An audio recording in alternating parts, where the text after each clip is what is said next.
Hi guys, I'm here with Naomi Simson, and she's just given us a very inspirational morning, all about client experience, and even better, staff and employee experience as well. So we're very lucky now to be able to chat to her on Culture TV. Welcome, Naomi. Thank you.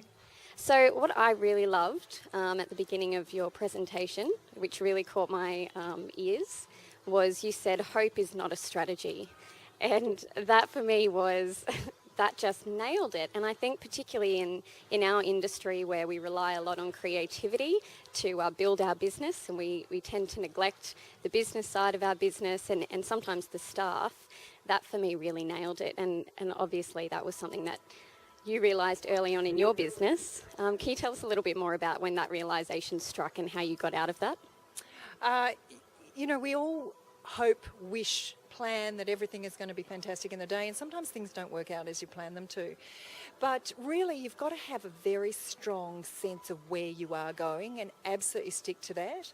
The other thing I think is often people listen to their customers and they think, oh, maybe I should do that. And you can end up all over the show like a mad woman's breakfast. So really, know where you're going, have a clear sense of purpose, know your values, know how you want to do business, and then just stick at it over and over again. If I had given up in the early days, we wouldn't be what we are now, and it was very tempting. And you talk a lot about authenticity, and I noticed that was a theme throughout your talk this morning, but also through your business model and the way that you engage your staff. How do you continue to build your business around that ethos? We are only one person, and I think more than ever we're connected in so many different ways. And really, one of the sources of feeling good about yourself is just to be yourself and to have people accept you for exactly who you are. And so I encourage every Red Ballooner to just be themselves. And, they'll have strengths and non-strengths, and we want them to bring their strengths to work and, work hard, play hard and have fun. But also, people are very cynical about big businesses or any businesses who try to hoodwink customers. And people do want to see inside a business and make sure it is what they say they are. So we're very transparent as well. If you look at our website, you'll see our people. We often use our people for models, for instance, for the homepage and everything. They're real people. And I guess that's more about the personalised service as well that's coming through now, not just in retail but in the service industry as well. People are wanting more engagement, and you talk about that in terms of using your staff to be the first port of engagement, so then they can pass that on to the customer. And how do you see that working and being practical on a business level? It's funny that you use the word staff, because I don't think I've ever referred to the Red Balloon as a staff. And I think it's a fundamental belief that we have at Red Balloon is that everybody's equal and we're all there to work side by side together. Some of us provide resources, others need resources, so we have different roles to play, but we're all one team. So I've never referred to people as staff. So as a leader of the business, our job is to make sure that we do use people's talents. That's what they're there for. We provide them with the tools to get the job done, and that they know, they go home feeling like a winner. If I could put it succinctly, we say, do people know what they're there to do? Do people notice, and do they go home feeling like a winner? And if so, they're likely to show up again. Now, you're obviously doing something very right with your 1 millionth experience recently. So what would you say to small business owners now who might be struggling or feeling like they're maybe not making the right impression in the industry? How would you encourage them to keep going? Look, whether it's a matter of keep going or are they doing what's right for them, and it takes a lot of soul searching. So look in the mirror and say, what am I really great at? And what problem do I want to fix in the world? Because maybe they're not in the right business. Maybe they're not passionate about it. Maybe they should do something else. Or maybe there's another business model they could apply to the same business. Red Balloon is not the same business as it was 12 years ago. We keep evolving, changing. The business model has developed. We so far from what we were. If we had stayed static, we wouldn't be what we are.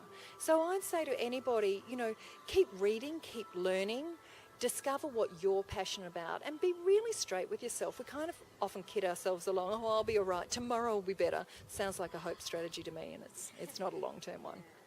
And obviously you're built on completely online. and as a business model, you were saying that that was something that was quite foreign to you, but you jumped in head first. How scary, or was that something that was really exciting for you to jump into something that you possibly didn't know a great deal about, but you kind of learned and built along the way? Was that a passion for you, or just something perhaps that you didn't realise was as big as it was? Scary isn't the word, foolhardy might well be. So we did start the business and it was only online. But our purpose is to change gifting in Australia and New Zealand forever. We want people to have meaningful experiences, to recognise and love and acknowledge and connect with other human beings. But I found that I was at a Target store buying an iTunes cards for my nieces and nephews one Christmas, and I go, hang on a minute. So, and if we're changing gifting in Australia, we have to be where gifting takes place. So we launched retail gift cards, and we're now in 3,000 retailers. So Target being one of them, and Woolworths and Australia Post, many of them. In addition to that, then we looked at, well, what about rural people?